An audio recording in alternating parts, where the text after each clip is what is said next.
পর্যন্ত জমির ফয়সালা হবে না, ততদিন পর্যন্ত বোনেরা অধিকার পাবে না, ততদিন পর্যন্ত আওয়ামী লীগের কাছে মানুষ নির্যাতিত হবে, ততদিন পর্যন্ত বিএনপির কাছে মানুষ নির্যাতিত হবে।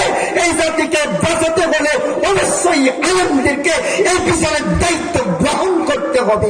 কথা কোন ঠিক কিনা? বলো বীর, বলো অন্যতম নসীর, আমারই নতশির ওই শিকরে হিমাদ্রির, যেই কণ্ঠ বাতিলের বিরুদ্ধে দেওয়া শুরু করেছে। শাহাদাতের পেয়ালা না পান করা পর্যন্ত কোন হুমরা চুমরাকে আর পরোয়া করি না। মাররে রাখছি বাংলা তালা, যত সব বন্দি ছাড়া, আগুন জ্বালা আগুন জ্বালা, কারণ এই লৌহ কপাট ভেঙ্গে ফেলবে গরিয়ে লুপাট, এদের ছাড়বে কিনা বল, নইলে কিনের চুরে হার করি বোঝাল। আমরা কি ইনসাফ কায়েম করবো? হাত তুলে আমরা কি ইনসাফ কায়েম করবো?